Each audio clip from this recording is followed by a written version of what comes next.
Hi everyone, this is chapter 13, part 2 of The Boy in the Striped Pyjamas. Later that evening, Bruno was disappointed to find that Lieutenant Kotler was joining him, mother, father and Gretel for dinner. Pavel was wearing his white jacket as usual and served them as they ate. Bruno watched Pavel as he went around the table and found that he felt sad whenever he looked at him. He wondered whether the white jacket he wore as a waiter was the same as the white jacket he had worn before as a doctor. As he brought the plates in and set them down in front of each of them, and while they ate their food and talked, he stepped back towards the wall and held himself perfectly still, neither looking ahead nor not. It was as if his body had gone to sleep, standing up and with his eyes open. Whenever anyone needed anything, Pavel would bring it immediately, but the more Bruno watched him, the more he was sure that catastrophe was going to strike. He seemed to grow smaller and smaller each week. If such a thing were possible, and the colour that should have been in his cheeks had drained almost entirely away. His eyes appeared heavy with tears, and Bruno thought that one good blink might bring on a torrent. When Pavel came in with the plates, Bruno couldn't help but notice that his hands were shaking slightly under the weight of them, and when he stepped back to his usual position, he seemed to sway on his feet and had to press a hand against the wall to steady himself. Mother had to ask twice for her extra helping of soup before he heard her, and he let the bottle of wine empty without having opened another one in time to fill Father's glass. Herr Liszt won't let us read poetry or plays, complained Bruno during the main course. As they had company for dinner, the family were dressed formally. Father in his uniform, Mother in a green dress that set off her eyes, and Gretel and Bruno in the clothes they wore to church when they lived in Berlin. I asked him if we could read them just one day a week, but he said no, not while he was in charge of our education. I'm sure he has his reasons, said Father, attacking a leg of lamb. All he wants us to do is study history and geography, said Bruno, and I'm starting to hate history and geography. Don't say hate, Bruno, please, said Mother.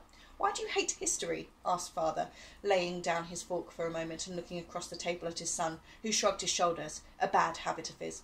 Because it's boring, he said.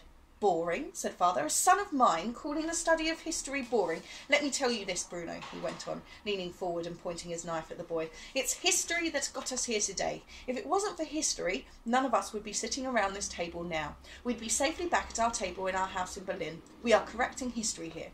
It's still boring, repeated Bruno, who wasn't really paying attention.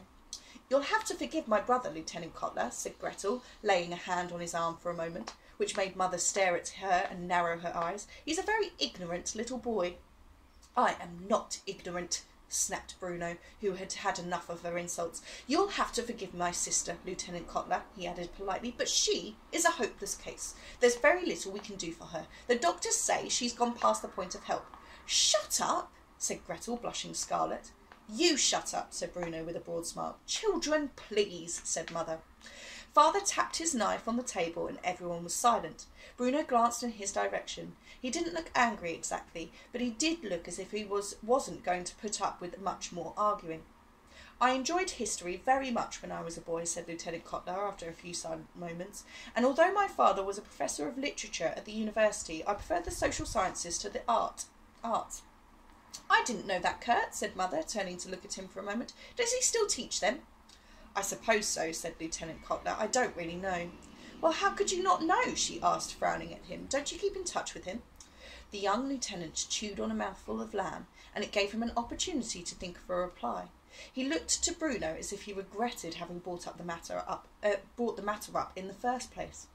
Kurt, repeated Mother, don't you keep in touch with your father? Not really, he replied, shrugging his shoulders dismissively and not turning his head to look at her. He left Germany some years ago, 1938 I think it was. I haven't seen him since then. Father stopped eating for a moment and stared across at Lieutenant Kotler, frowning slightly. And where did he go? He asked. I beg your pardon, Herr Commandant? Asked Lieutenant Kotler, even though Father had spoken in a perfectly clear voice. I asked you where he went, he repeated. Your father, the professor of literature. Where did he go when he left Germany? Lieutenant Kotler's face grew a little red, and he stuttered somewhat as he spoke. I believe he is currently in Switzerland, he said finally. The last I heard he was teaching at a university in Bern. Oh, but Switzerland's a beautiful country, said Mother quickly. I haven't ever been there, I admit, but from what I hear... "He can't be very old, your father," said father, his deep voice silencing them all. "I mean, you're only, what, 17, 18 years old?" "I've just turned 19, Herr Commandant." "So your father would be in his 40s, I expect." Lieutenant Kotler said nothing, but continued to eat, although he didn't appear to be enjoying his food at all. "Strange that he chose not to stay in the fatherland," said father. "We're not close, my father and I," said Lieutenant Kotler quickly, looking around the table as if he owed everyone an explanation. "Really, we haven't spoken in years." "And what reason did he give, might I ask," continued father, "for leaving Germany at the moment of her greatest glory and her most vital need, when it is incumbent upon all of us to play our part in the national revival? Was he tubercular?" Lieutenant Kotler stared at father, confused. "I beg your pardon?" he asked. "Did he go to Switzerland to take the air?" explained father. "Or did he have a particular reason for leaving Germany in 1938? he added after a moment.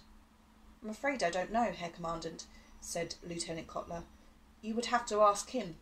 "Well, that would be rather difficult to do, wouldn't it? With him being so far away, I mean. But perhaps that was it. Perhaps he was ill." Father hesitated before picking up his knife and fork again and continuing to eat. "Or perhaps he had disagreements." "Disagreements, Herr Commandant, with government policy. One hears tales of men like this from time to time. Curious fellows, I imagine. Disturbed, some of them. Traitors, others. Cowards, too. Of course, you have informed your superiors of your father's views, Lieutenant Kotler." The young lieutenant opened his mouth and then swallowed, despite the fact that he hadn't been eating anything. "Never mind," said father cheerily. "Perhaps it is not an appropriate conversation for the dinner table. We can discuss it in more depth at a later time." "Herr Commandant," said Lieutenant Kotler, leaning forward anxiously, I can assure you it is not an appropriate conversation for the dinner table," repeated father sharply, silencing him immediately, and Bruno looked from one to the other, both enjoying and being frightened by the atmosphere at the same time. "I'd love to go to Switzerland," said Gretel after a lengthy silence. "Eat your dinner, Gretel," said mother. "But I was just saying, eat your dinner," mother repeated, and was about to say more, but she was interrupted by father calling for Pavel again. "What's the matter with you tonight?" he asked as Pavel uncorked the new bottle. "This is the 4th time I've had to ask for more wine."